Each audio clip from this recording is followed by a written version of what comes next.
And feel free to turn your cameras on if you guys are comfortable or willing to, if you want to. We're here. We're here as ship. We're all here. So up to you guys. If But you want to tell us like I mean, maybe what region you're in the chat, see, kind of get a gauge of like where we're all at, that'd be cool. I'm from region 2, so if there's anyone from region 2, hello.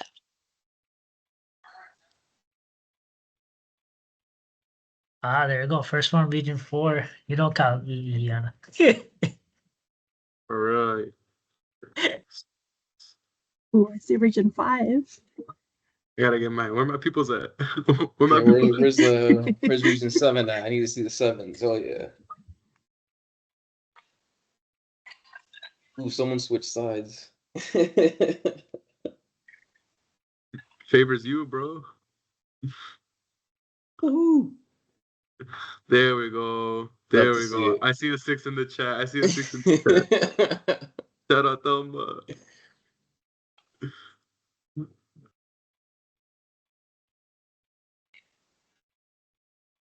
Diego, Cool. I So see you locked in. I think we're ready to start kick it off if Taimi, you want to share your screen to the presentation. Let me get us there.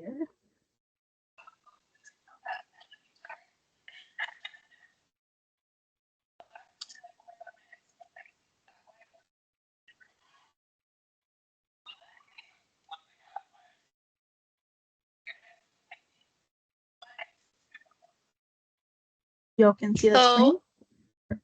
Yeah, perfect. Thank you, Taimi. So welcome everybody. Thank you for being here today with us. We are the RJRs for SHIP, and this is our quick little SHIP Junior Pre-College Program workshop. Just to go over a little overview of what we'll be going over today. First, we'll talk about what is outreach, why does it matter, what's the value. Then we'll go into a little bit more of a SHIP Junior chapter specifically. So how to form a chapter, what are the benefits of being a SHIP Junior member, and then we'll talk about other pre-college programming, including Dia de Ciencias and how you as a chapter could do a Dia o Noche de Ciencias event, and then some national programming on behalf of the pre-college staff.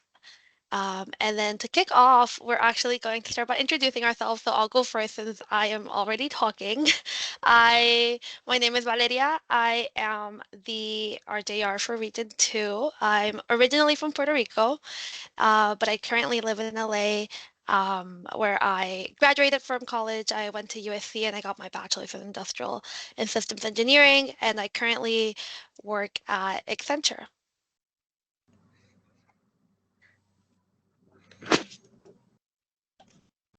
I guess I'll go next, and so we'll go in order of the regions. So hi everyone, my name is Edward Martinez. I'm the Region 3 Junior Rep, so shout out the Region 3 folks online. I think I saw at least one on there. And I'm currently based in Denver, working for Maxar Space Systems, and happy to be here sharing all this info with y'all. Hello, Chef Familia. My name is Carlos Gutierrez. I currently just finished my PhD, so yes, I am now Dr. Gutierrez. So I am the Region 4 Junior Representative here in Rochester, New York, so upstate New York, and I am currently working at Bright Imaging, a startup company based on the research I did for my PhD, where I am now the Chief Imaging Scientist. And I'm very happy to be here with you all, and yeah, very excited to talk about the pre-college efforts that we have. Hola familia, I am Taimi Landestoy, Region 5 Junior Representative. I graduated from the University of Houston, Go Cougs, last May with my bachelor's in chemical engineer, and now I work for Dow Chemicals, so I'm based out of Freeport, Texas. Excited to be here. That means 6 next. Buenas todos. Mi nombre es Hugo Campo. I am Region 6. I currently work for Nelco Water and Ecolab Company as a project engineer. I graduated from UIC, Go Flames, for last year as a mechanical engineer. Happy to be here supporting you all.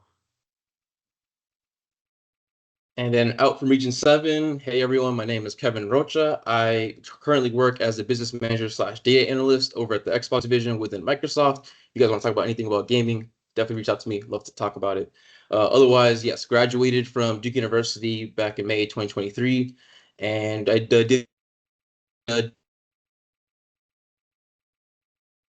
combination. That's really like the two. Could also talk about that as well. And yeah, I'm just super excited to be here with you guys as well with the rest of the region team. And to note to that as well, just wanted to quickly introduce as well from Region 1, Ruby Canchola.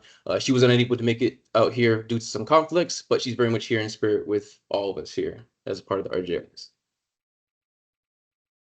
Yeah, and to continue introductions, we also want some of our SHPE staff that works on the pre-college programs to introduce themselves. So I'm going to kick it off to Lily. Thank you, Valeria. Good evening, everybody. My name is Liliana Gonzalez. I am based out of Houston. Go Cougs one more time if we haven't said it enough times. I am the program manager for Equipando Padres, so I support the research and impact team, and most of my support goes to pre-college. I know Rose was unable to attend tonight. She is at her own alumni event this evening, but she is supporting our Equipando Padres University program, which is a partnership for families of currently enrolled collegiate students. So we'll share some more information about how we support SHPE, how we can support you, and we look forward to finding ways that we can collaborate further. Super excited to be here with our team of RJRs and all of the amazing work that they do. Se la paso a Fernando. Gracias, Lily. Good afternoon, everyone. Sorry for not being able to be on camera. I'm just on my phone for this meeting, but I'll be here ready to answer any questions you may have later on. My name is Fernando Hinojosa. I'm also located in Houston, Texas. I'm not a Coug, but I'm a Coug in spirit because who doesn't bleed Coug red here in Houston, Texas. I am the director of pre-college programs and parent engagement for SHPE. I've been with the organization for about 2 years now. I came from the education sector where I was teaching physics, and I got my bachelor's degree in mechanical engineering. But I've been a SHPE member for more than 10 years, so it's really fulfilling to be able to come back and work for the organization, especially in this role in pre-college and parent engagement. So I basically oversee all of the programs that fall under that umbrella, which is Equipando Padres, and also our virtual STEM labs, which is managed by Deanna Draco, who is also not here today as well. But she's actually facilitating the VSLs during Hispanic Heritage Month. So if you've signed up for those or you have a family member that has, you'll definitely be seeing a lot of Deanna during these next couple of weeks. Another person I wanted to highlight, Dinah Martinez, our senior director of our team. She's also unable to be here today. And then Dr. Ana Rodriguez, who is our content manager, she helps design the content for some of the programs that we have and that are developed. And so we are a small but mighty team. We'll be here to support the RJRs. The RJRs are an extension of what we do. And they did all the work to put this together. So I will be here to answer any questions, but thank you again for all of you for joining us. Well, thank you for your introductions. And all of the RJRs, as well as the SHPE pre-college team, they are great resources to have throughout. Like as we continue to discuss things, there are going to be resources throughout the whole year, or that you can come back and ask us questions about anything that we were discussing today. So always keep that in mind, that it's not just right now we're giving this presentation, and then you will never hear from us again. We're here to be continual support throughout the whole year. But yes, to kick it off, what is outreach? When we talk about outreach, we are essentially talking about anything that is supporting our pre-college community. So our K through 12 students, getting them early exposure to STEM, serving as like a positive influence. All of that is going to help these students feel more incentivized to pursue a career in STEM. And that is where our energy is focused on in terms of like programming, and like our main goal behind everything that we do is the idea that we are going to introduce these young students to STEM and be a positive influence for them so that they can decide to pursue this career in the future. This can look a lot of different ways. There's a lot of events that happen that service these populations. So we'll talk about them a lot more in depth and as we continue, but some examples are like Noche de Ciencias, Dia de Ciencias, partnering with local organizations, having like workshops where they do hands-on STEM activities, and having panels where they can meet people that are already in STEM that have similar backgrounds as these students. Nice. So I'll go take over, look at data stuff. I like data stuff. So there's a lot of info on here, but I just want to go over several key metrics here. There's nearly 23,000 students that have been impacted through outreach by chapters, which is you guys. That should be just about everybody in this room impacted just this past year, this full academic year, 2023 through 2024. And I think that's huge. That's one student, just about one student per community outreach hour, and just nearly 6,000 events throughout the nation as well. This is huge and shows what many of you may think is just like a one small off event. It can come back together to make one considerable impact to the future of Hispanics in STEM. So definitely, I see some applauses. Keep applauding for yourselves. Yeah, I think this is huge and inspiring the future of Hispanics in STEM. So surely these numbers should signify that a large amount of these students understand the worth of being a SHIP member, a SHIP junior member, based off of those chapters' emphasis on this. You can go on to the next slide. Here's another graph or / chart of junior membership placed through region, as well as chapter types of each of the chapters within each region as well. Just a little bit over 5% of the 19,000 members that we have on a nation end, that includes professionals, graduates, juniors, just about a little over 5% of that are junior members, 1,350. So I'd like to preface what I'm about to say before is that the work and impact that we do have with these one-off events are extremely important. Even one event can impact and change the trajectory of one individual. And the number of students that we have in junior membership is increasing steadily. But given there's nearly a 10-to-1 ratio between students impacted and student SHIP junior members, I feel that there's just room for improvement and just more stuff for us to go out and about and have that engagement with students. So our goal, as you can see there in big red, close the gap. We need to add some encouragement for students to take an extra step, one for the benefit of students. Well, luckily, SHIP junior membership does have its benefits and perks. You can go on to the next slide. I do want to add one thing about this slide right here is these numbers that we see of SHIP junior chapters.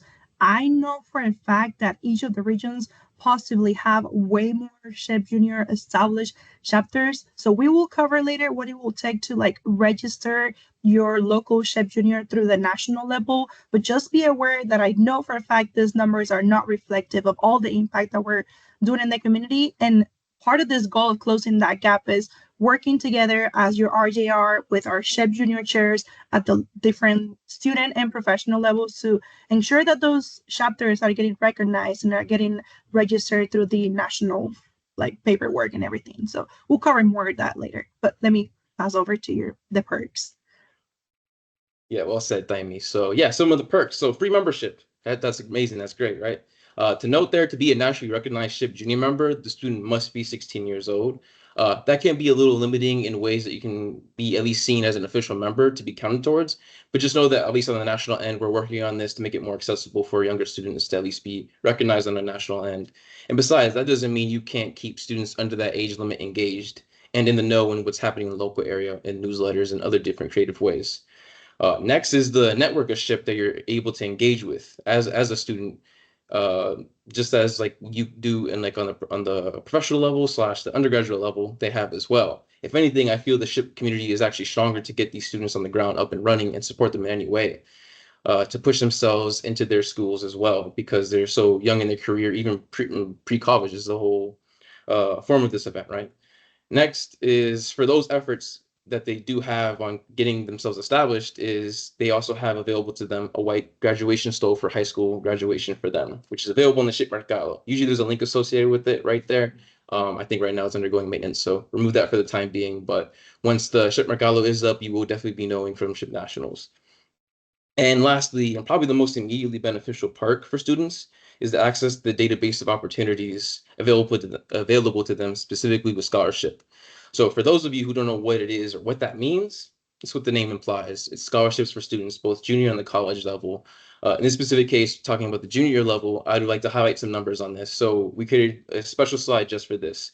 As you can see here, it's a graph of the past couple years of the scholarships that have been awarded to high schoolers, the number of them. As you can see, each year they just continue to grow and grow and grow. So I think it's been amazing to be able to have that opportunity for high schoolers, and also just shows that there are benefits and resources associated for current and junior members. To my knowledge, I think there's currently about 30 or so scholarships that are going to be intended for high school seniors, only for high school seniors this upcoming academic year of 2024 through 2025. There will be more information that'll be more concrete as the next couple weeks come along. But yeah, there are definitely resources for our junior members. Ooh. Thank you for that, Kevin. That brings me into the mix, and I want to answer the question of how to establish a SHPE Junior chapter for you all. Let's go. So there are a couple of steps to this, and we did it this way to break it down for everybody. So first step is we need at least 10 founding members for the student chapter to be recognized as a national level. So Kevin called us out. Students must be in grades 9 through 12, and they must be at least 16 years old. So I know some ninth graders might enter 15-ish years. To Kevin's point, keep them engaged, and as soon as they hit that 16-year-old mark and they're able to check that off, they're able to become official members. Now, the way to become official member is to register through the link that you can see on the screen, and we can share it if anybody needs to share that. And as Kevin mentioned again, the membership is free. The membership is free. Did I say that the membership is free? That the idea we want to promote that, right? Because it's just a great opportunity for us to keep promoting SHPE Juniors.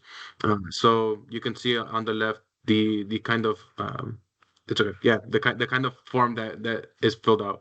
But we can keep it moving to the next step, which is needing an advisor. So if you are here as a junior chapter chair in your local uh, universities or colleges, you all have an advisor. Same idea for a SHPE Junior chapter, an advisor is needed. And for the SHPE Junior chapter, the advisor must be a school district employee, and that advisor will be the point of contact for the chapter. For, well, let's say it's the junior rep to reach out to them, or a local university or college that can reach out to them and promote any events. And that advisor is the one that will give the students the direction of where the chapter will proceed. Next step, this is step number 3. We have we need from on the SHPE side, we need bylaws. So we have a draft of what the bylaws need to look like, and what needs to be filled out, and that can be provided to any of the advisor point of contact that presents themselves, and that needs to be filled out for the chapter to be established. The next 2 steps are on the same slide, but there are 5 steps in total. So we'll go to 4. So there's a school agreement that needs to be filled out as well. So similar to bylaws, there is a template that can be shared. And again, this is needed for the school to be recognized as a SHPE Junior chapter by the national level. And finally, when let's say we have our 5 or Quick so. question on that. Quick question Go on ahead. that. Does that Please. school agreement need to be signed by any staff member, advisor, or does it have to be by the principal of the school? So I'll have to double check that. I know at least the advisor has to be in the loop. If someone else on the call on the SHPE side Yeah, is able to answer I can that. answer that.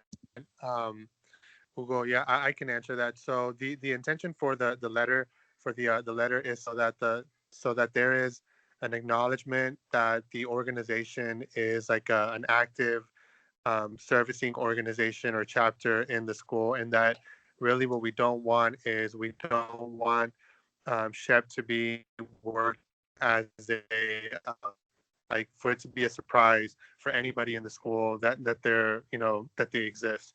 So it doesn't have to be a principal. It can be the principal. It can be an assistant principal. It can be an instructional coach, a department head, somebody that has more visibility than just like a classroom setting that at least understands and knows that the chapter is operating within the confines of the school. So it doesn't necessarily have to be an administrator, but maybe somebody that can vouch for the fact that the club or the chapter is acting within the school system. Fernando, Understood. I've been reaching out to the principals, so they're the ones that have been signing the ones that I've been helping some of the junior chapters. So that's why I asked. Just curious. Thank you. Yeah, thank you. Fernando, really quickly, we have a comment in the chat about SHPE Junior advisors and opportunities to receive a stipend. Can you share really quickly some of the things that are provided to advisors? Like, do they still get some sort of registration or incentive for national convention? And they are also able to apply for Noche de Ciencias grants, correct? Yeah, so the advisor, for about a year ago, at this point, but national establishes they established an opportunity for advisors to get free registration for a national convention, and so when the advisor joins, they will of course join the network of all advisors, not just at the junior level, but also the advisors that are acting on behalf of university chapters. So they join that network, and those advisors are going to receive the opportunity, as long as SHPE still continues to provide it, they will receive free registration to our national conventions. Aside from that, like Lily mentioned, there's also, when the advisor is established and the chapter becomes official, this is why I mentioned in the chat that it's really important that the chapter does become official and I guess, in a lack of a better word, in the eyes of SHPE. When the chapter becomes official and we have that information for the advisor that will discuss, yes, in order to do that at their chapter level. When it comes to stipends, things like that, for the one that asked the question, yes, we are. That is something that we are always looking at, an opportunity to be able to provide. We don't have something concrete at the moment that we can say, yes, we provide this for the advisor, but we offset that stipend, you could say, by doing the Noche de Ciencias funding. So we don't want the advisors to go out and buy stuff out of their own pockets to host an event. We offset that with the grant opportunity, but we are looking at internally at the possibility of, in the future, providing a stipend or something for an advisor that's acting on behalf of a chapter.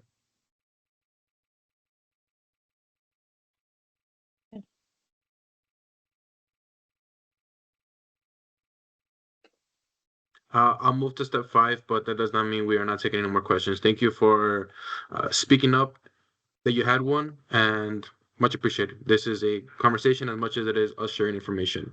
So, step 5, contact SHPE national staff. You can contact this email shown on the slide directly, or you can. They need to be contacted. You can loop us, any of the junior representatives in this communication. You can loop Fernando or Lily in the communication as well. And if even better, if we're kept in the loop in the whole process of becoming a chapter, then we're aware, and there's not a lot of like catch up information that is needed when we do contact the national staff to get this started. So all those requirements were. Let's go to the next slide so that we can go over a summary of what's needed. So 10 founding members. I saw a message in the chat asking if all members or all students after 10 need to be registered. Please. So the idea is that for a chapter to be recognized, at least 10 members need to be part of the chapter, but the more the better. So the 10 register at large. This is a detail when registering part of the process. You register at large, and once you have the 10 members, and once all the other prereqs are met and the chapter is formed, then you can reallocate all your members to the chapter once it is created on the national level. So 10 founding members, but 10 is not the limit. Please add everybody, and that's how we get our accurate numbers. So we have a committed advisor. There was a question about that that we went over. The bylaws that need to get signed. Again, there's a template for this. The school agreement that needs to be signed and sent. Again, there's a template for this. And then contact and ship staff as a whole. So there is the handbook here that we'll share as well. But just a reminder, there are 5 steps to creating a SHPE Junior chapter. And please let us know if you have any questions about it. More than happy to help.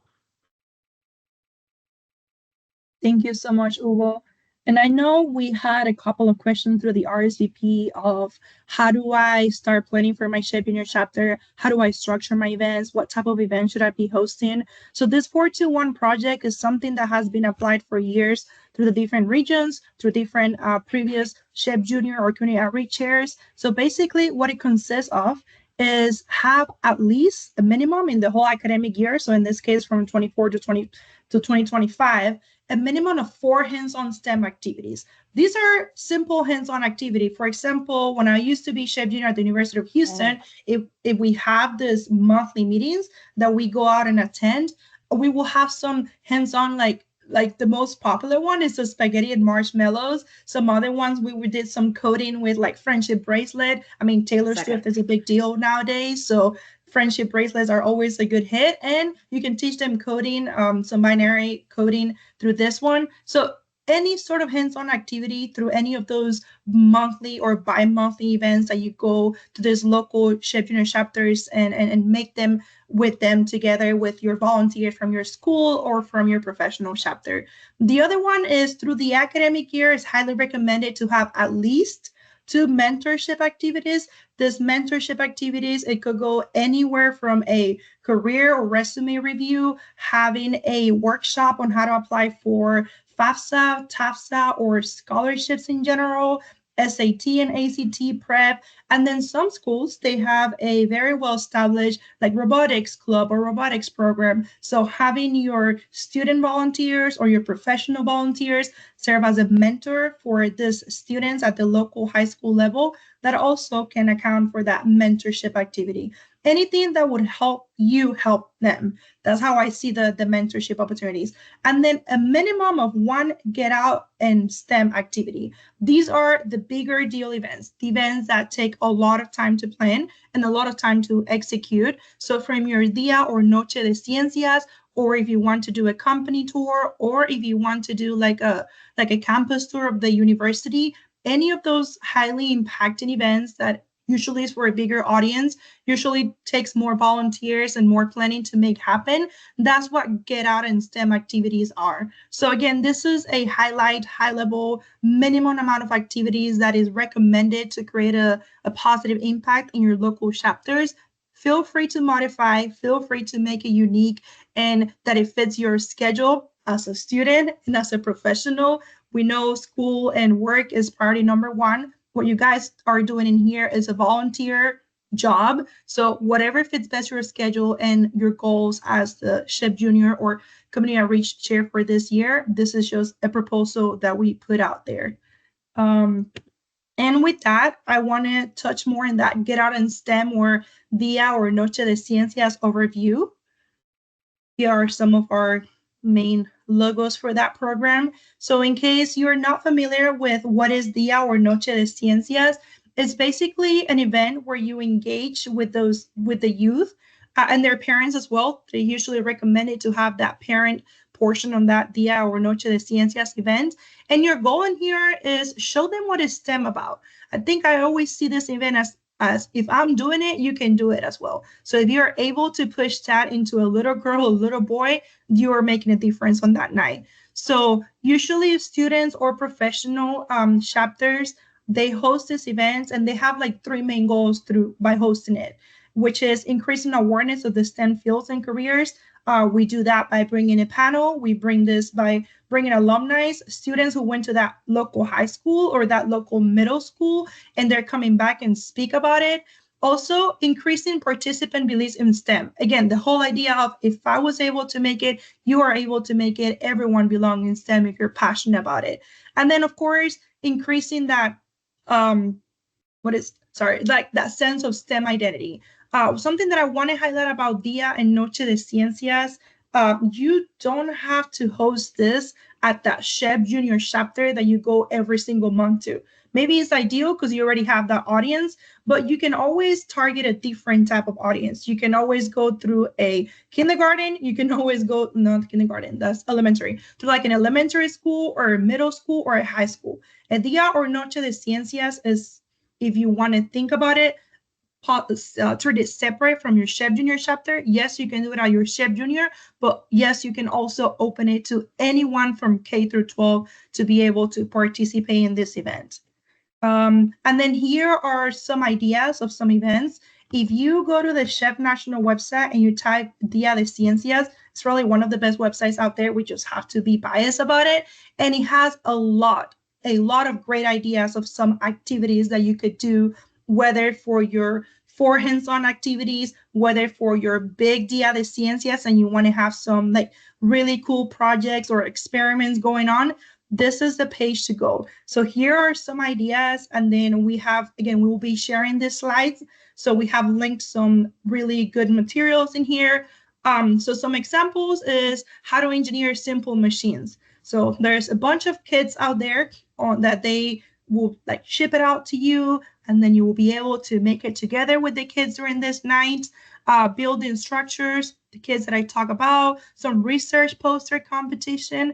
I remember attending I think it was a middle school, and they already have their science fair night happening at their local school. And then they had this little research poster competition going on. And so we were able to partner with that local school and call it that Dia Noche de Ciencias. Again, this is a tradition they have been doing for years. They're very well established. We just come in and support, whether that is by bringing judges, whether that is by bringing the food to the event. So that's another idea that I'll talk to a little bit later. And then I talk about the panels or the workshops that you could do with alumni, professionals, and current students. And here, big shout out to the University of Houston. I know they're in the call. So I asked them if I was able to share one of their agendas for an upcoming Dia de Ciencias that they have planning. All kudos to them. This is very detailed and very great looking. Not everyone's agenda has to look like this, but this is a very, very well structured agenda. And my main highlights about this one is the general structure. You know, you always want to have that welcome presentation. We're Hispanics, so you might tell them to show up at 9 a.m. and they show at 9:10. So having that space covered in there in the morning. I mean, if you're doing a morning, you can do breakfast or some sort of check-in, and then the welcome presentation to introduce them to the expectations for the rest of the day. And then in the morning portion, you could pick whether to do a tour or a hands-on activity, depending where you're hosting your event. This is if you're hosting a Dia de Ciencias for a day long. It doesn't have to be a day long. It could be an afternoon right after school. So I'm just giving a general structure in there. And then if you're doing a day long, you, of course, take your break. A lunch break is always a networking opportunity. And then in the afternoon, you will do the other activity, whether, again, it's a tour or hands-on activity for a different group. And of course, towards the end, you want to have those closing remarks, those highlights to connect people with the resources that you share throughout the day. And here are some tips that I was able to put together. And I also think this was a very common, frequently asked question in our RSVP form. And it was whether or not Dia de Ciencias can be combined with Equipando Padres. The answer is yes. However, I do highly recommend that you are strategic about it. So if you're having a Dia de Ciencias with an Equipando Padres portion on it, you need to evaluate your pros and cons. So what day am I hosting this Dia de Ciencias with that Equipando Padres portion on it? Maybe ideally you might want to consider a weekend because parents are adults, they're professionals, they have their jobs. So maybe if you want to have that parent portion in there, you might want to consider like a weekend day versus a weekday to ensure that you're hitting that audience. And maybe another recommendation will be, okay, meanwhile, I have my SHPE Junior Chair and my chapter president presenting about Equipando Padres, then I'm going to have my other SHPE Junior Chair and my vice president doing the tour or doing the hands-on activities with the kids. So like the students and the parents, they don't have to be together. They can be both benefiting from this whole event with their own different type of content. So that's my recommendation in there. Keep in mind your audience, keep in mind who is attending, how many people are attending, and what day you're hosting your event. And then the other thing that I want to highlight is consider partnering with educational institutions. It could be a university, it could be a library, it could be like a community college or like another high school or another middle school. And then also companies. Companies are a great resource because not only they can provide you with the alumni or the professionals that can speak from experience, but they're also like a great supporter when it comes out to like sponsorship. And then also community organizations. My main goal or idea about this is we're not trying to reinvent the wheel. So if someone else is hosting similar to a Dia de Ciencias topic or theme activities, why not partner with them and why not make the greatest out of this event? They might have the reputation for hosting it, but we have the resources and we have the activities and we have the passion to make it a great Dia or Noche de Ciencias.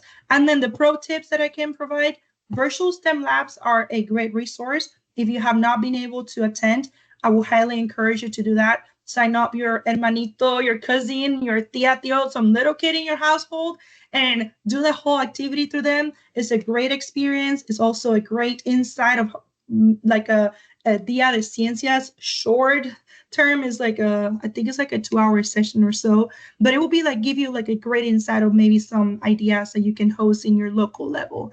And then other resources, the other chapters around you. There's 50 plus of us in this call. That's super amazing. I've been super excited to see that number, record breaking. So there's 50 plus of us. Some of us have hosted already Dia de Ciencias. Some of us might be the first time that we're doing it. So we're familiar. We're here to help each other. And so are the RJRs and so is the national staff. So reach out. We definitely could make it happen. And let's see. I haven't been checking the chat, but maybe in the Q&A part. But I'll pass it over to Ed, who is going to go over funding opportunities. Yep. Hi, everyone. So we'll be talking a little bit about what are some of the ways that you might be able to fund a Noche de Ciencias at your chapter. You know, we've gotten all excited about all this stuff. So how do we actually make it happen? And the first thing, you know, kind of just thinking ahead, giving yourself as much time as possible before your event. Being able to identify the sources of funding is going to be key for that because you know, there might be different timelines that you need to follow based on where your funding is coming from. And, you know, we've been talking a lot about partnering with different organizations in the community, on campus, schools, things like that. So it's really important because you're working with so many different groups to communicate what the financial expectations are for each group. Right, you know, saying like, you know, making sure that everyone's clear on who's going to be paying for what and being able to identify those costs up front so that you know how much money you're going to need, you know how much to request, you can start putting your budgets together and things like that. And also avoiding kind of any unfortunate misunderstandings down the line, you know, if you were unclear about who was paying for something versus, you know, a different group. Again, planning ahead is oh, you go back. Sure. Yeah, planning ahead. You know, I know a lot of the focus during the fall is on the national convention, but really this is a perfect time to start thinking about your Noche de Ciencias for the spring semester. And you know, this is a great time to work with your boards to put together a plan, identify, you know, partners, venues, things like that. And really be able to hash those things out. So, you know, having that dedicated outreach chair or committee could kind of help take the, I guess, even more of the pressure off of planning these types of events off of, you know, someone like the president or the rest of the board who's probably tied up with convention planning and prep at this time of the year. Next slide, please. And then just kind of a couple of suggestions that we put together for, you know, funding opportunities. locally, I guess, internally to your chapter and your university, there's your standard, run-of-the-mill type of fundraising that you can do: bake sales, car washes, any other types of sales, things that may already be going on in your chapter. Locally, just fundraising efforts, things like that. Just kind of making sure that you can allocate something like that for your outreach programs. Kind of working around your local campus and identifying what funds are available there, either directly from your university. I know a lot of chapters are able to secure funding for their chapter activities directly from their university. Working with other student organizations on campus, making sure to leverage those opportunities as well. This is a standard usual, NSBE, SWE, SACE, things like that. Other type of organizations that do outreach, like Engineering Without Borders, or just really anyone on campus who's interested in performing this type of work alongside with you. Being able to leverage those relationships, I think, is definitely a great thing to help fund your efforts for pre-college outreach. And then externally, looking at partner funding, local businesses. I remember our boards, when I was in college, our board would send out folks downtown, and we would just kind of go door to door to different like cafes, pizzerias, and tell them a little bit about SHPE. And often they'd give us $20, $25 gift cards that we could raffle off at events. Maybe they'd give us discounts if we need catering for any type of a GPM or outreach activities. So kind of establishing those relationships in the community, I think, can really go a long way too, as you're kind of looking to fund events and cut costs here and there. Sponsorships. So if you have a sponsorship or solicitation type of packet, it's definitely a great place to include pre-college outreach programming as well. You can kind of break down what your costs might look like for Noche de Ciencias, get that included in there. I will say, with National Convention coming up, it's a great place to go out and look for those types of partnerships and sponsorships. I remember my college chapter would have a chapter resume that we would also just have someone take around the career fair. And, we would have those types of funding opportunities on there, talking to different company reps, looking for people who might be interested in sponsoring these types of events at the National Convention. So there's a lot of people there, a lot of people who want to help the chapters and work with, pre-college outreach programs. So definitely a great place to go out and see who's willing to work with you. And then next, we'll be talking a little bit about the funding opportunities that are available through SHPE as an organization. There's two ways, two opportunities that you can receive funding from SHPE as an organization. The first, we'll introduce them both here and then dive a little bit more into detail, is the first one is the seed funding. This is new for the current academic year. This is a type of funding where you would apply before your event. And then there's the reimbursement grant, where you're applying for the financial assistance after your event. And so we'll go into a little more detail next.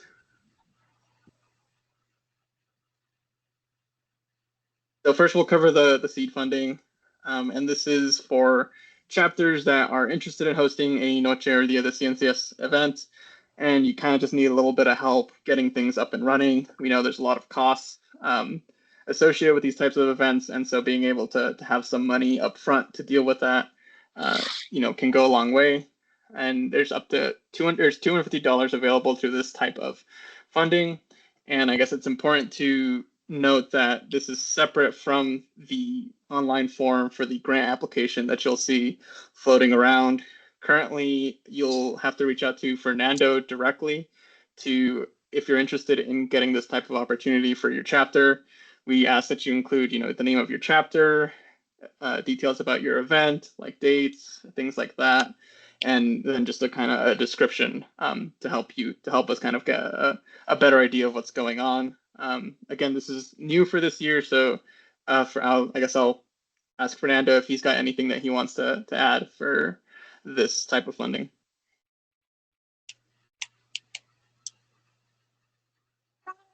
Thank you, Ed.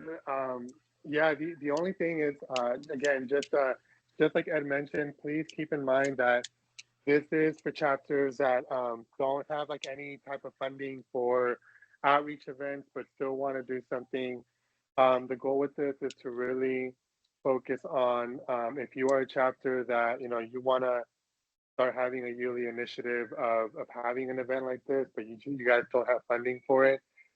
This would be the way to do it. And so the seed funding is a way for us to get you guys going, get the materials that you need, and then from there, execute your event.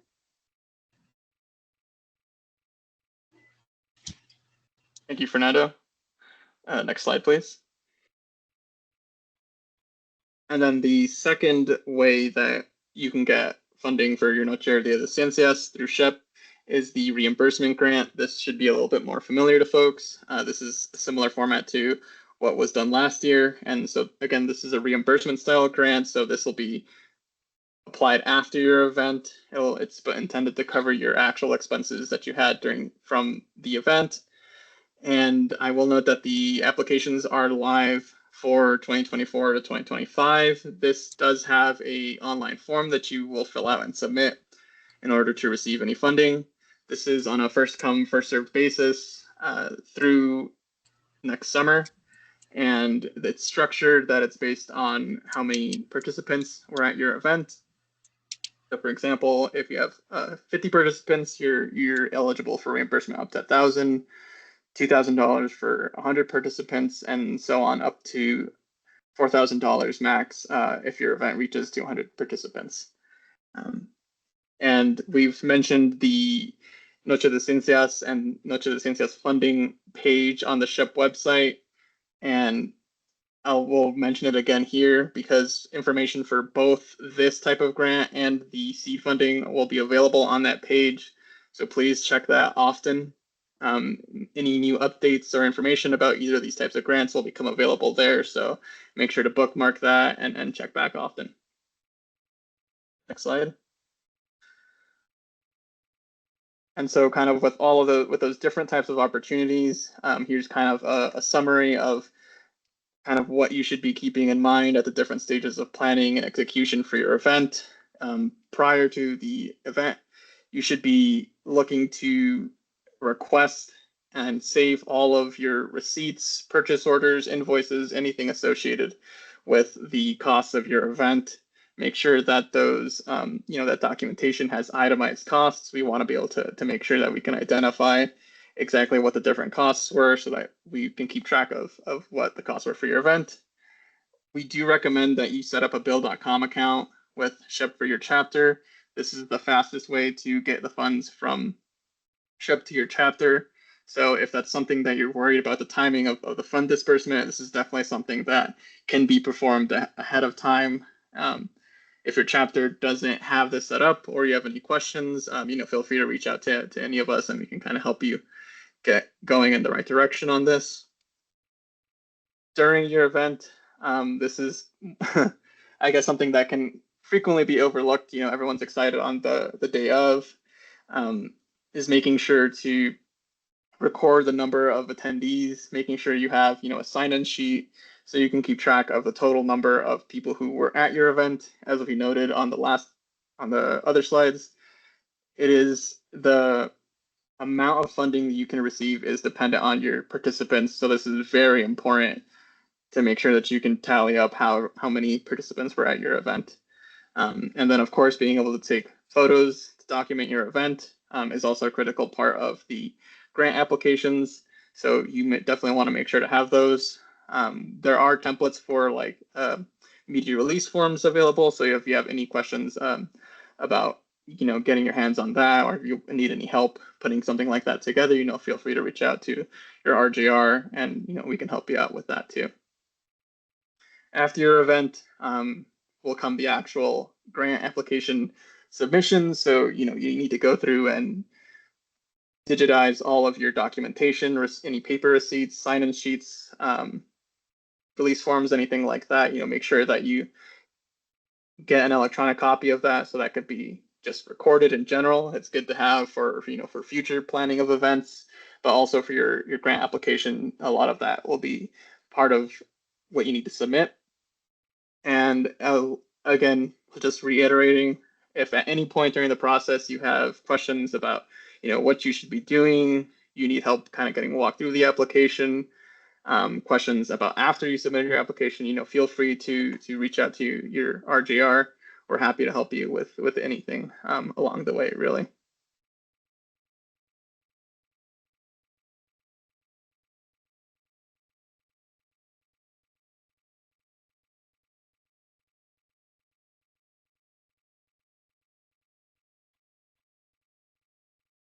Hey, Ed, I think there was a question that was mentioned, and I wanted to address it real quick. Somebody asked about whether or not you could still apply if you've already hosted the program, or if you've already hosted your event.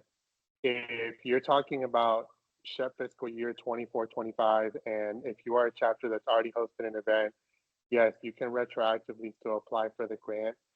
What you cannot do is the seed funding. So the seed funding is only something that you can get prior to your event being hosted. And again, just to reiterate, because the purpose of that is, we're trying to focus that more on chapters who don't have that initial funding to host their event. And so they need maybe that 250 to, buy pizza and maybe buy popsicle sticks, spaghetti, and marshmallows to host a hands-on activity with their attendees. And so the seed funding is not something that you can get retroactively if your event has been hosted, but the grant is something that you can, and something that if you've already paid for it and you have receipts, by all means, fill out the application and submit it so that we can get you reimbursed. But for seed funding, that is only for events that have not been hosted yet, and you cannot do, you can't ask for that retroactively. Yeah, thanks, Fernando. That's a good distinction to make.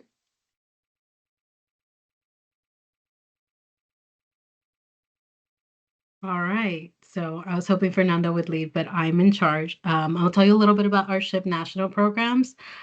Keep in mind, I mostly work within Equipando Padres, but we have support teams all over. So if there's a specific contact you need, happy to provide it. First, I'll speak to our virtual STEM labs. These are hosted monthly. This month, we actually just did our big Hispanic Heritage event, where we had one every single week of Hispanic Heritage Month, and these were all sponsored, and I think they were record-breaking events. So typically we have up to, Fernando, no me dejes mentir, I want to say up for 400 to 600 pre-college students and their families that register for this event, and they are shipped a KiwiCo kit directly to their home.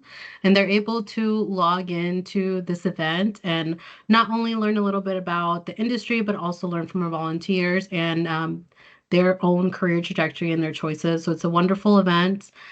Strongly encourage you, if you haven't participated or if you are advising or working with a SHPE Junior chapter, to invite them to attend. These kits are age appropriate. So typically elementary, middle, and high school students all receive different kinds of kits. If you're not already registered to receive SHPE Nation, which is our newsletter, please sign up for that, because every month, as soon as the link is open, we blast it on there. And we also provide examples of what the kits are. We've even had advisors in the past who bulk signed up their students and then they joined virtually, but did it kind of like as a hybrid event where they were putting the kits together, but it was an activity they did themselves. So if you're looking for opportunities to maybe offset some of those costs or just try out KiwiCo kits without having to invest in them directly, this is a great venue for you to do that. So for Equipando Padres Academy, that is our pre-college facing event. And this year we're doing two different modes. One is monthly virtual event. So our next one is October 3rd. And this QR code is our link tree. So any links that we have currently open for either Equipando Padres sessions or virtual STEM lab sessions will be on there. Oh, I'm so excited, Valeria, that your little cousin went to the event. Yes, it was a really, really, really great event. So for Equipando Padres Academy, we have monthly virtual sessions right now that we're working as a cohort. So parents are welcome to come and attend these events, talking about the importance of a university degree, specifically in STEM and engineering. And they are hosted and facilitated entirely by our members, whether they be professional, undergraduate, or in graduate programs currently. So they share a lot about their own personal journeys, and it's a great way to get involved. So if you are interested in either supporting these events or learning more about these events, I'm always happy to connect and share a little bit more about them. For our folks who join those virtual cohorts, we do have a culminating event at the end of the semester in December and then again in May, where we're actually raffling off $250 scholarships to those parents to attend. On the other side of things, it made me very excited and filled my heart that this year we're able to sponsor for our chapters to host these events in person within their communities. So we're able to provide funding and materials and training for chapters to put on their own Equipando Padres. And we're working with 14 chapters currently, about 2 chapters per region. And our RJRs have been phenomenal at supporting their chapters that are currently working on this. UH is leading the pack. As you can see, their Equipando Padres Day is already set up. And we will be reopening that application for the fall. So look out in early November. We're probably going to be going live again, if not sooner. And chapters can start applying to host their own Equipando Padres in the spring. And then our last couple of programs, I'll let Fernando talk about the SHIP Junior membership support that we provide, but Equipando Padres University is our collegiate-facing program. And this is a virtual program that we have in partnership with 5 universities, UPR Maya West, San Jose State, UT Rio Grande Valley, Wichita State, and University of North Carolina at Charlotte. So we invite parents into this virtual community, and they're able to learn a little bit more about how they can remain engaged and continue supporting their students as they're going through the university experience. So that's a little bit about our programs. Again, happy to connect. We have a lot of resources available. We also have, if you're looking for tabling materials and you want something from SHIP National, this document here is actually a printable flyer. I'm always happy to share that with our chapters who are tabling for their own outreach events. So always happy to share that as well. I wasn't able to keep up with the chat, so please let me know if I missed any questions. Liliana, there was actually a question about the people that applied for EP in a Box for the spring. Someone asked when would they hear back about that. I believe we sent out claims to everybody if it was a yes or a no. But if they want to send me an email, I can check in just in case we didn't send out anything. One sec. I know for some chapters we did send something back where they were only interested in the spring, so we let them know that their application will remain on file. If for any reason a chapter was declined or received a denial and they asked us for feedback, I went ahead and went back through the application and gave them very direct feedback and either let them know we'll keep it on file or maybe, look into reapplying, boost up your application. Something that I'm thinking about doing for this spring is possibly hosting just a workshop for chapters to know a little bit more before they turn in their application. Also, And my Liliana, email's in the chat. Yeah.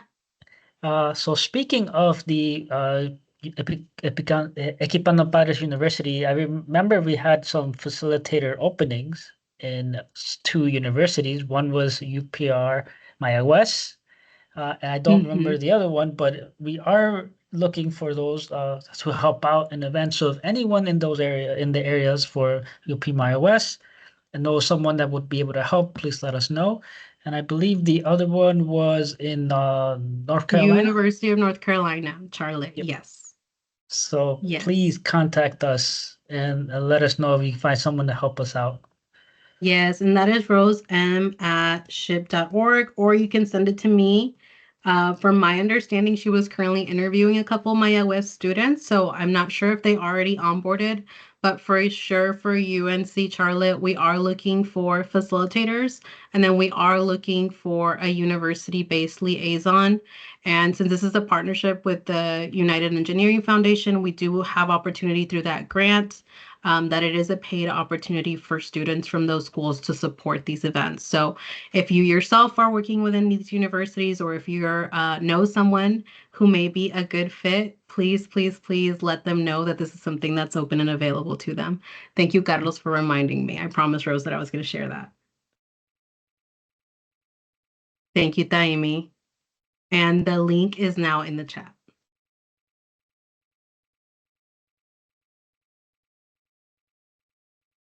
I will cover a little bit of the SHPE Junior. I know we've already covered it, and I won't take up too much time because I know we're getting close to the time that we want to be able to answer any questions. But just like what you mentioned before about SHPE Junior, everything that you've heard about what we offer SHPE Junior is, is there and it's available. I think at the national level, all that I want to share is that, we've heard feedback the past couple of years about getting SHPE juniors more active, more involved. How can we get them more involved? We've heard everything from when it comes to the age range to who's eligible, who's not eligible, and what I'll say here is that these are part of the tasks and the initiatives that we're looking into right now. I believe Kevin was the one who said that our goal right now is what we're trying to do is we're trying to make sure that any person that wants to do anything with SHPE at any age is accounted for and can be included into our ecosystem. And that ecosystem may look differently as far as are they an official member, or are they like a partner, or are they just something as we're looking, that's what we're working towards at the national level to identify how can we keep those people engaged, and the students that come to our VSLs, those that participate with their parents and Equipando Padres, and those that participate locally at your events, the events that you host. So that is, as a whole, is what we're working towards. I'm real grateful that we have a CEO, Susana Valdez Wolf, who has a passion for seeing the K-12 space grow, and so that is why right now we are looking to reimagine and look at what does that SHPE Junior membership look like for the next 5 to 10 years. As SHPE looks at their they're moving forward their 3-5 year plan. That also includes looking at what can we do for our junior members in the future. So a lot of exciting things happening.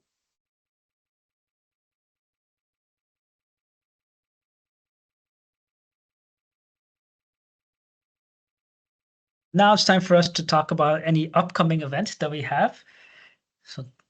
So as everyone may notice, for some of us that have the background, it is SHPE's 50th anniversary.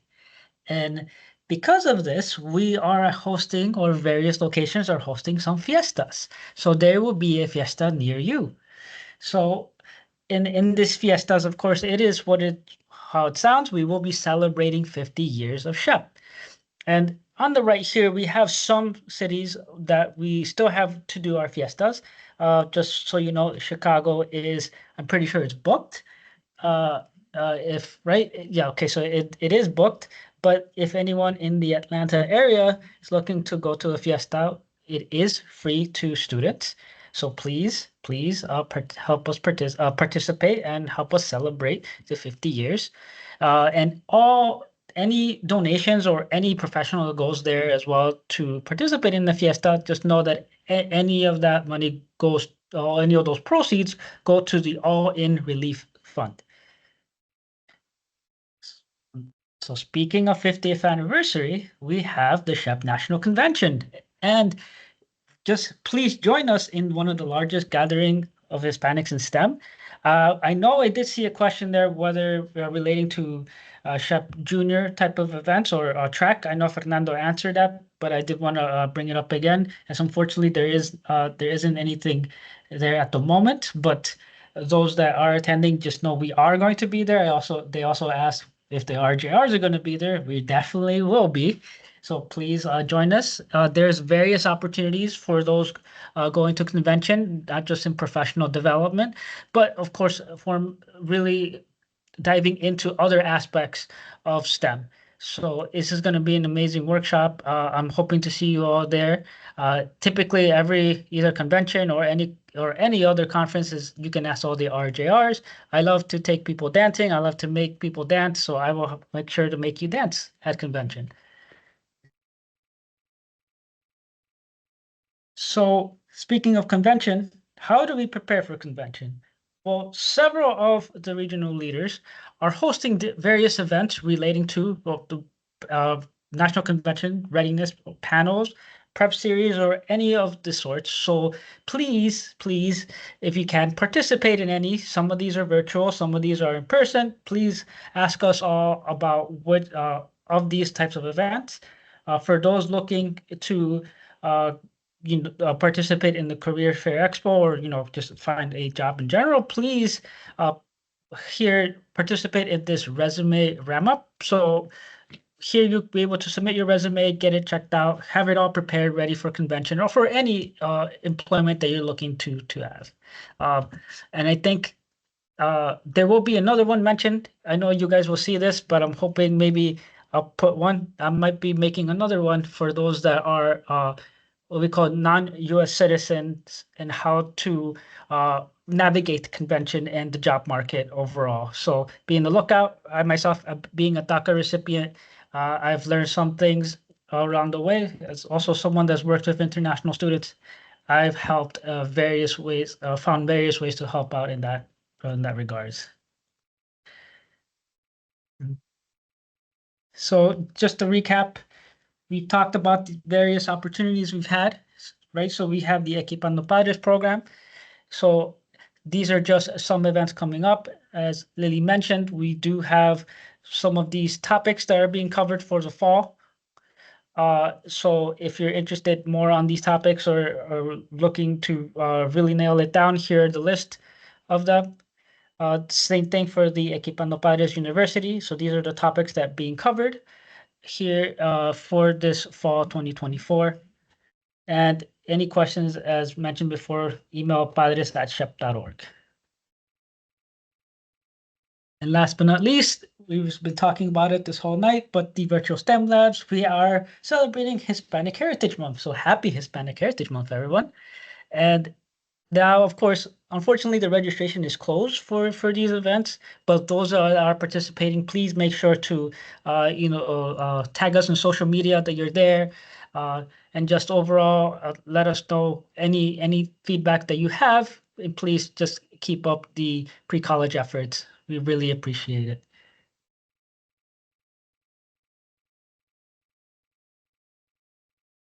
I'll kick it off to Hugo, but this is our time for answering more questions. Please connect with us. We are always happy to participate or answer your questions.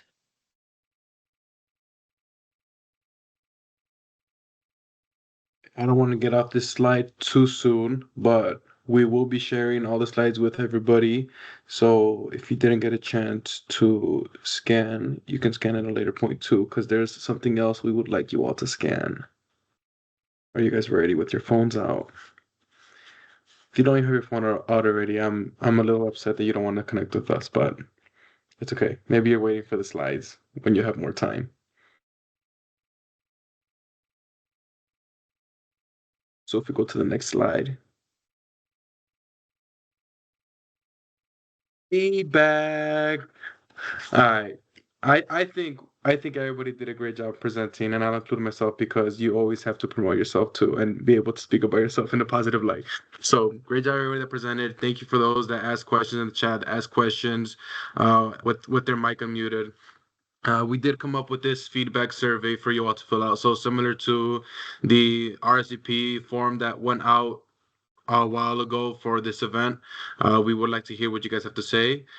Try to make it a bit interactive and not just how did the call go? Do you have any questions? So I hope you guys enjoy your time filling it out. And there will be a raffle for the responses we receive. So Lily's kind of giving you a sneak peek of what the prize is. I kind of want to have her show it again for a little bit more Yeah. She has a like a black what's it called, like a blur background. I want But to do like a get ready with me and put my hand behind it, but it keeps disappearing. Aquí está. yeah, we would also do the unboxing, but no, we want to keep the prize boxed up and nice for you all when the winner receives it. So if you didn't have your phone out to scan our LinkedIn's, I forgive you. Fill this out, fill the survey out, and we're gonna do a raffle. We won't do it live right now on this call. ASMR. We won't do it live on this call, but we will be in touch with the winner of the survey. Then there might be multiple winners. So I'm sure everybody's filling out the survey, so they're not paying attention to what I'm saying anymore. You have until 8:14. I'm just kidding. I'm just kidding. I'm just kidding. Or I guess X14 as some people because of the different time zones. But no, I was just kidding. I do want to add, I know some folks wanted further opportunity to connect with RJRs or looking at further opportunities for meeting. There is a component in that form for you to give us feedback on that. Yeah. We, besides the Oracle, we also want to know how we could best help you within the regions or even as a national level. So please fill it out. Somebody on the team, sorry, I can't remember who, shared everybody's email, all of ours. It's very simple. It's just RGR and the number region you are. So RGR6 for me, and subsequently the number for the other RGRs on the call. So at ship.org. That's probably the most complicated part. But that's your way to reach us, and I hope you do if anything comes up.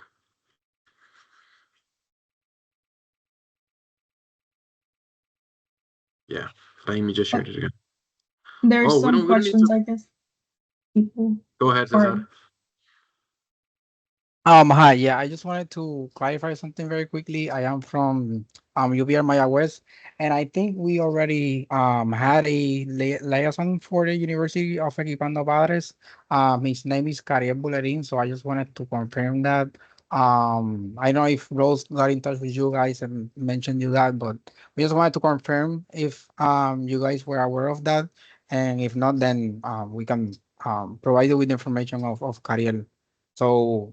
Um, I've worked previously with Leah, so if you need anything from us, let us know. But he was available to be that person for us. So yeah, let me know if you need any information or if you or like need to confirm with Rose beforehand. So yeah. Thank you, Cesar. Yes, I think she did onboarding for liaisons today. That's why I was like, I'm not sure. I think she might already have someone for UPR. So there's our answer. I think liaisons, we just need one for UNC.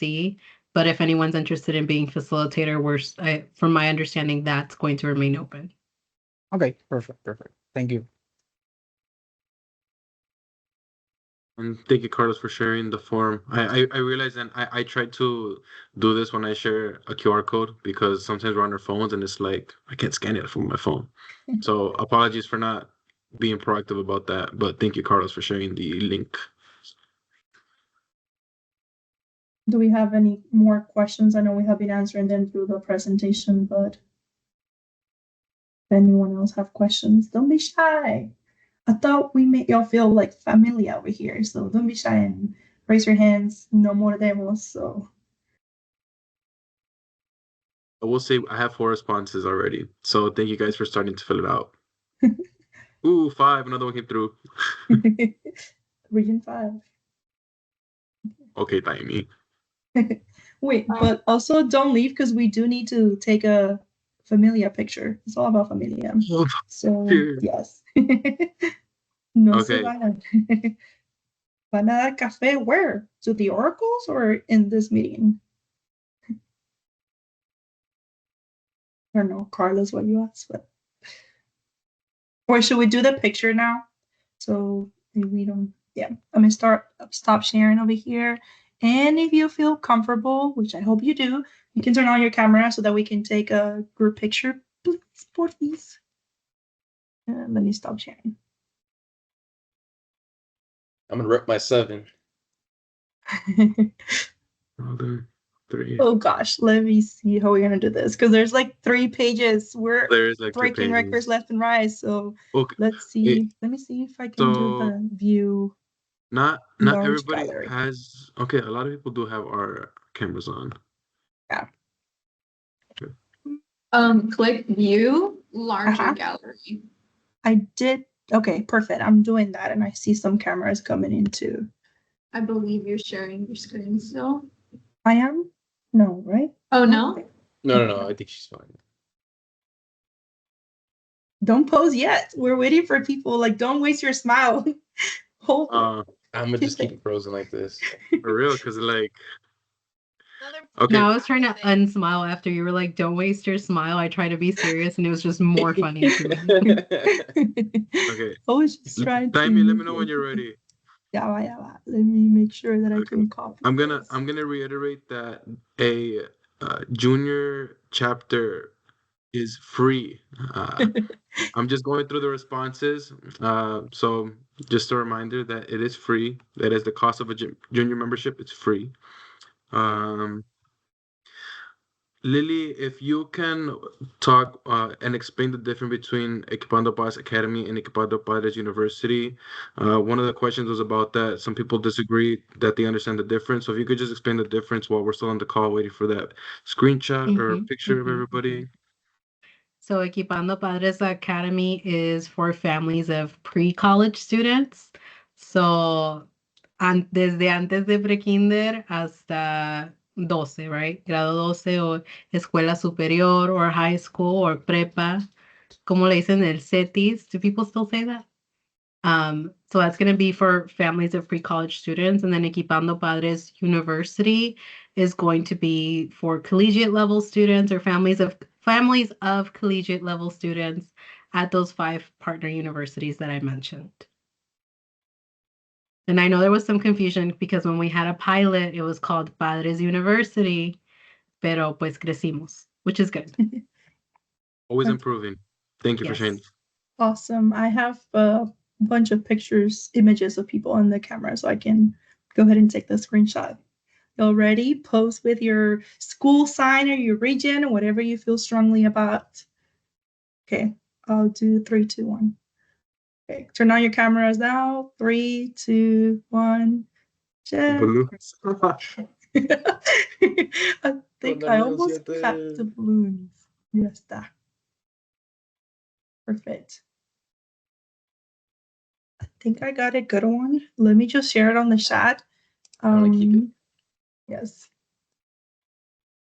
Free. I don't know if that looks fine, but y'all let me know if y'all blink.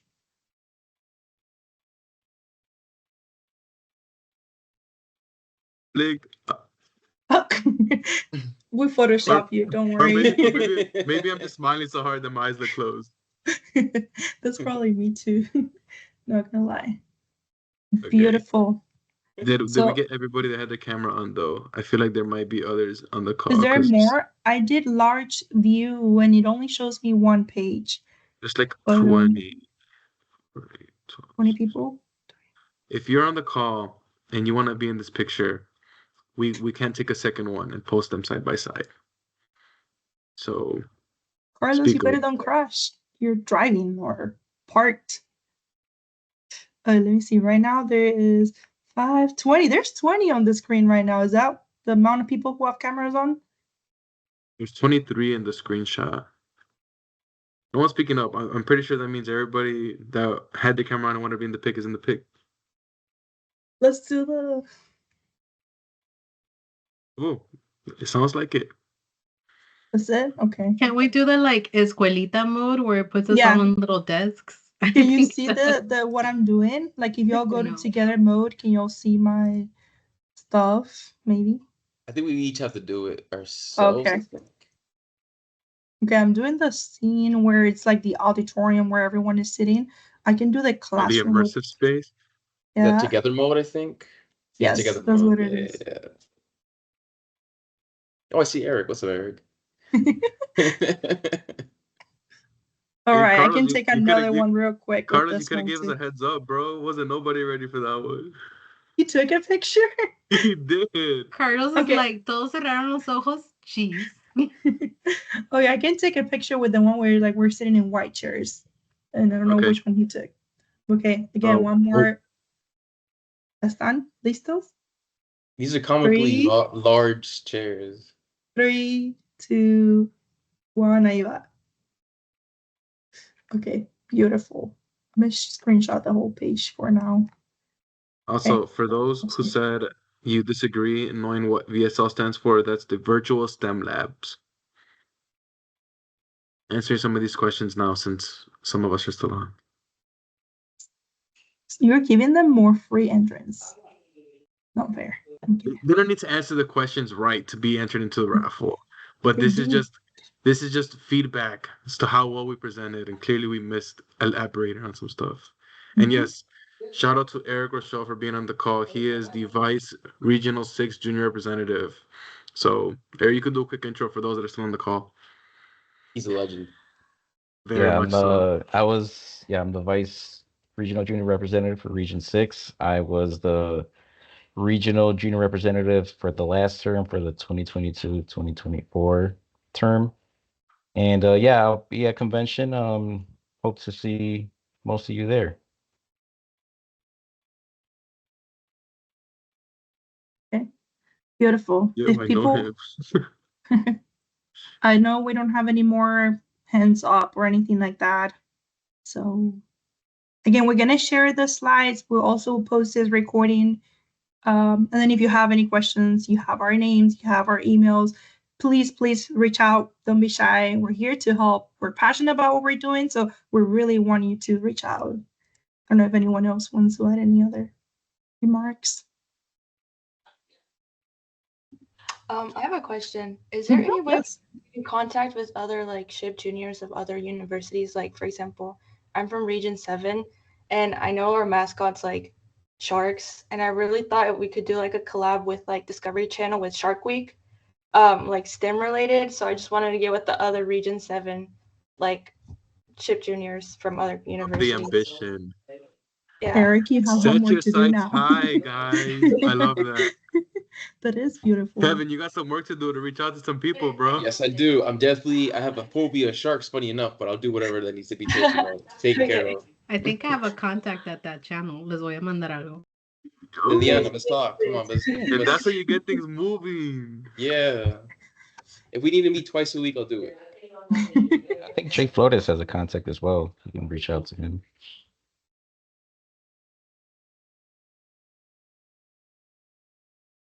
Beautiful. Yes.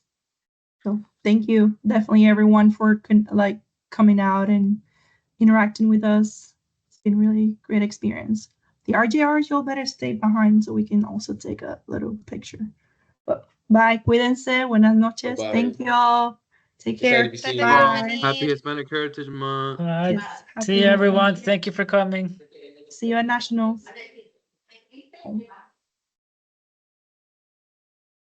Carlos, Tammy. you can go. Bye, Carlos. ¿Por qué me corres? No. Okay, bye. I just seen Don't the worry. side. Stay home safe, bro. He's still there. He's hiding behind the chair. I can He's see behind him. the chair. Bro. Carlos, We I see can see you. him. Okay, bye. Well, it's weird because we have two Carlos in the Bye-bye. call, so he doesn't know who am I talking to, or maybe he does. Beautiful. We made it. And Eric, you can stay. Oh, Celeste, she has a question. Go ahead. Unmute or type it in. Hey guys, so sorry I waited until the last minute to ask this question. I'm from Region 4, the University of George Mason. I wanted to ask a question because I got an email from, I think it was Liliana, about, so our chapter got accepted to the Equipando Padres program. It's just that we just had a difficulty finding the place where we wanted to have the event. We have like the facilitators already. It's just that we haven't found the place. There was a lot of feedback, so I muted everybody. Celeste, go ahead, unmute yourself. Sorry.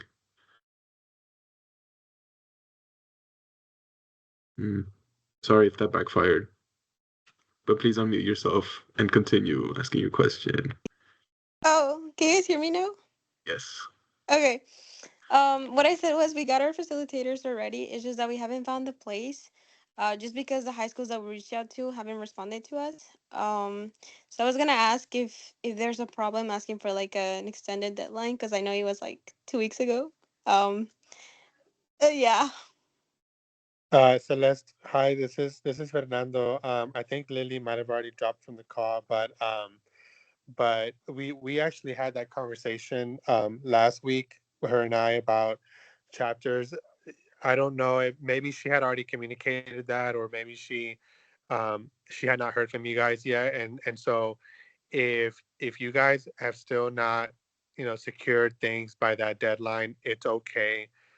Um, our our priority, or what we really want, is that you guys are going to follow through with it.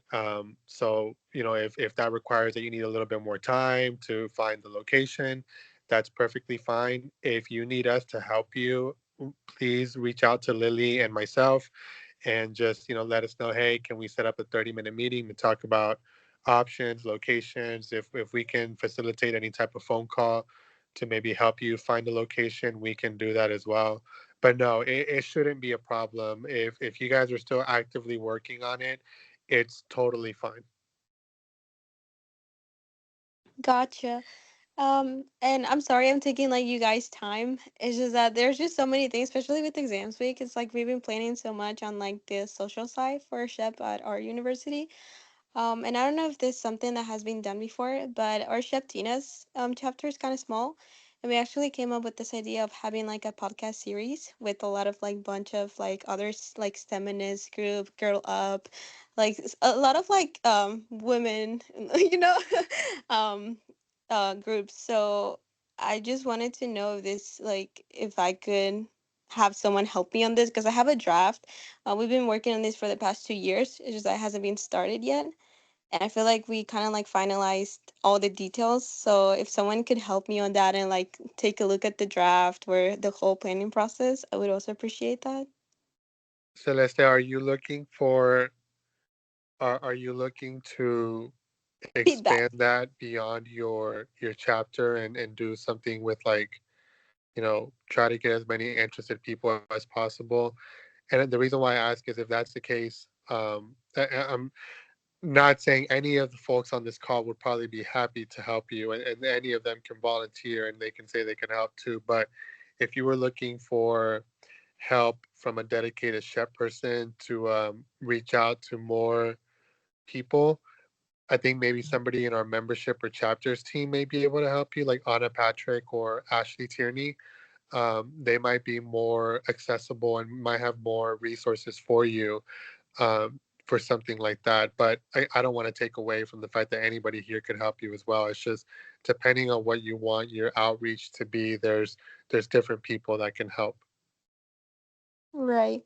Thank you. Yeah. If you could drop the emails for those two that you mentioned, I would really appreciate it. And I'll definitely email all this to you guys. Well, the region for or like anyone else who wants to be part of this.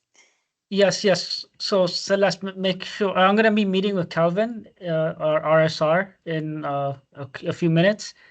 So I'll let him know as well, so that he can reach out and we can expand our search. So we do have someone that we're hoping to do Sheptina efforts with, one of our sub RSRs. So we'll get you in contact as well with them and start planning out those types of efforts.